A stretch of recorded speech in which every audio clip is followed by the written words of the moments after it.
आइए जानते हैं झारखंड की 25 फटाफट बड़ी खबरों को केवल 5 मिनट में। उससे पहले वीडियो को लाइक करके चैनल को सब्सक्राइब जरूर कर दें। सावन की तीसरी सोमवारी पर बासुकीनाथ धाम में भारी भीड़ की संभावना है, जिसके लिए जिला प्रशासन पूरी तरह से तैयार है। हर दिन लगभग 75,000 से 1.25 लाख कांवरियों के आने का अनुमान है। सुरक्षा व्यवस्था कड़ी की गई है और डाक कांवरियों के लिए विशेष सुविधाएं उपलब्ध कराई गई हैं, ताकि सभी श्रद्धालु आसानी से जलार्पण कर सकें। गढ़वा में गरीबों का राशन हड़पने वालों के खिलाफ सरकार सख्त हो गई है। जिला प्रशासन ने 37,000 से अधिक संदिग्ध राशन कार्ड चिह्नित किए हैं, जिन्हें जल्द ही रद्द कर दिया जाएगा। इन कार्डों के लगभग 1.5 लाख सदस्यों के नाम राशन सूची से हटाए जाएंगे। यह कार्रवाई सही लाभार्थियों को लाभ पहुंचाने के उद्देश्य से की जा रही है। धनबाद में 27 जुलाई से 2 अगस्त तक अधिकारियों और कर्मचारियों की छुट्टी रद्द।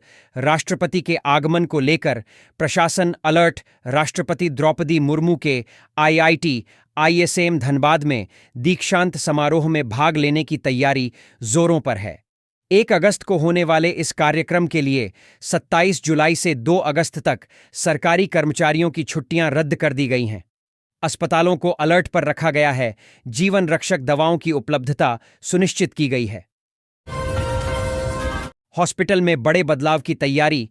मरीजों की सुविधा के लिए उठाए गए अहम कदम।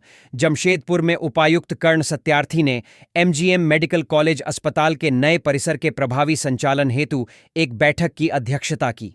उन्होंने एक्स-रे मशीन की स्थापना, ऑक्सीजन प्लांट की शिफ्टिंग और डायलिसिस सेंटर की शुरुआत को 15 दिनों में पूरा करने का निर्देश दिया। पोस्टमार्टम रिपोर्ट समय पर जारी करने और अस्पताल में सफाई व्यवस्था सुनिश्चित करने पर भी जोर दिया गया। जमशेदपुर में भारी बारिश से जनजीवन अस्त व्यस्त हो गया है।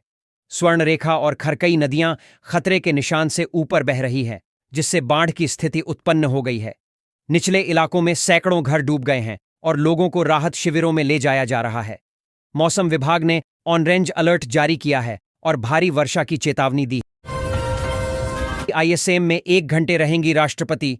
दीक्षांत समारोह में छात्रों को करेंगी सम्मानित राष्ट्रपति द्रौपदी मुर्मू। 1 अगस्त को IIT ISM धनबाद के 45वें दीक्षांत समारोह में मुख्य अतिथि होंगी। वह छात्रों को सम्मानित करेंगी। समारोह की तैयारियों की समीक्षा की गई, जिसमें सुरक्षा और छात्रों की भागीदारी पर ध्यान दिया गया। समर सेमेस्टर के छात्रों के लिए पंजीकरण फिर से खुलेगा। ISM प्रबंधन तैयारियों को अंतिम रूप देने में जुटा है। सड़कों को सजाया जा रहा है। सुप्रीम कोर्ट की फटकार के बाद झारखंड HC ने हफ्ते भर में सुना दिया फैसला। 6 को मिली थी फांसी की सजा। झारखंड हाई कोर्ट ने 10 दोषियों की अपील पर सुप्रीम कोर्ट के हस्तक्षेप के बाद 1 सप्ताह में फैसला सुनाया, जिनमें से 6 को मृत्युदंड मिला था। सुप्रीम कोर्ट ने हाई कोर्ट से जवाब मांगा था कि फैसले सुरक्षित रखने के बाद भी वर्षों तक निर्णय क्यों लंबित रहे। अदालत ने कुछ दोषियों की सजा रद्द कर दी, कुछ की बरकरार रखी और कानूनी सहायता प्रदान करने के निर्देश दिए। पश्चिमी सिंहभूम में बदमाशों ने खंडित की मां दुर्गा की प्रतिमा। सोमवार को बंद का ऐलान। थाना पहुंचे पूर्व CM गोवा के वन देवी मंदिर में दुर्गा प्रतिमा को खंडित किए जाने से हिंदू संगठनों में आक्रोश है। प्रतिमा से वस्त्र और आभूषण भी गायब हैं। मंदिर समिति ने पूर्व मुख्यमंत्री मधु कोड़ा के साथ थाने में शिकायत दर्ज कराई है और दोषियों पर कार्रवाई की मांग की है। हिंदू संगठनों ने सोमवार को गोवा बाजार बंद करने का ऐलान किया है। धनबाद में जामुमो नेता प्रेम कुमार गुप्ता ने महिला थाना में SI को वर्दी उतरवाने की धमकी दी और हंगामा किया। पुलिस ने गुप्ता को हिरासत में ले लिया, जबकि उसका साथी फरार हो गया। मामला प्रिया साव द्वारा अपने पति पर प्रताड़ना का आरोप लगाने से जुड़ा है। जामुमो महानगर इकाई ने दोनों से किसी भी संबंध से इनकार किया है। CRPF जादूगोड़ा ग्रुप केंद्र ने 87वां स्थापना दिवस पौधारोपण कर मनाया। उप महानिरीक्षक रमेश कुमार ने जवानों के बच्चों के लिए केंद्रीय विद्यालय खोलने और गरीबों के लिए मुफ्त इलाज हेतु डिस्पेंसरी खोलने की घोषणा की। जवानों के लिए खेलकूद मैदान बनेगा और 6,500 पौधे लगाने का लक्ष्य रखा गया है। सेवानिवृत्त जवानों को सम्मानित किया गया।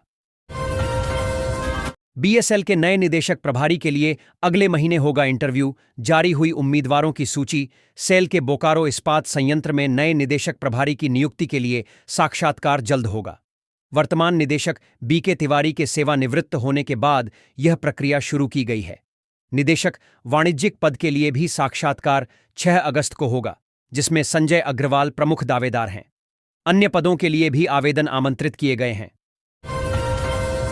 सुरक्षा बल चला रहे थे तलाशी अभियान, तभी जंगल में मिला नोटों का ढेर। झारखंड के पश्चिमी सिंहभूम जिले के नक्सल प्रभावित कराईकेला इलाके के एक जंगल में तलाशी अभियान के दौरान सुरक्षा बलों को एक बंकरनुमा ढांचे से करीब 35 लाख रुपए मिले। यह अभियान एक खुफिया इनपुट पर शुरू किया गया था। जहां सबसे ज्यादा अंधेरा, प्रधानमंत्री मोदी ने मन की बात में सुनाई गुमला के ओम प्रकाश साहू की कहानी।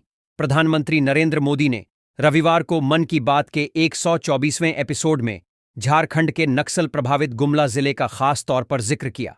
उन्होंने नक्सलवाद का रास्ता छोड़ रोजगार से जुड़ने वाले एक युवा की प्रेरणादायी कहानी को सबके साथ साझा किया।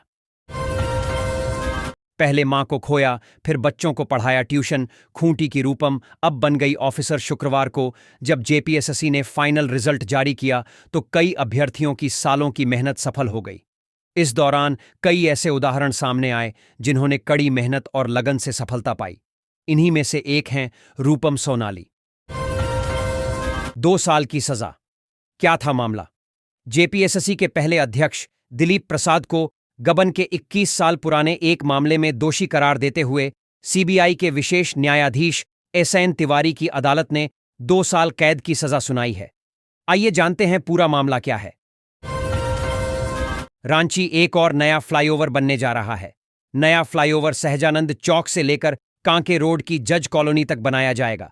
इस फ्लाईओवर को घनी आबादी के बीच से गुजारा जाएगा। रांची के अनगढ़ा अंचल में वन भूमि पर अवैध कब्जे का मामला सामने आया है, जहां एक होटल का निर्माण विवादों में है। आरोप है कि होटल के लिए वन भूमि पर अतिक्रमण किया गया है और जमीन का हस्तांतरण भी अवैध है। स्थानीय विधायक और जिला परिषद सदस्य ने उच्च अधिकारियों से शिकायत कर जांच की मांग की है, क्योंकि इससे पर्यावरण और आदिवासी समुदायों को खतरा है।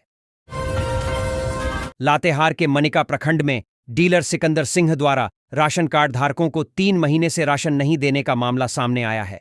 पीड़ितों का आरोप है कि अंगूठा लगवाकर पर्ची निकालने के बावजूद उन्हें राशन नहीं मिला। इससे गरीबों को जीवन यापन में कठिनाई हो रही है।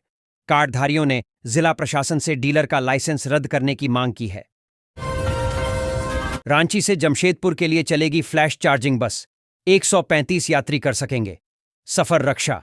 राज्य मंत्री संजय सेठ ने केंद्रीय मंत्री नितिन गडकरी से भेंट कर रांची में एलिवेटेड कॉरिडोर, फ्लैश चार्जिंग बस और आउटर रिंग रोड के लिए आग्रह किया। गडकरी ने तुरंत कार्रवाई का निर्देश दिया। फ्लैश चार्जिंग बस रांची जमशेदपुर रूट पर चलेगी, जो 15 सेकंड में चार्ज होकर 40 किलोमीटर चलेगी। एलिवेटेड कॉरिडोर को सोहराय पेंटिंग से सजाने का भी निर्णय लिया गया।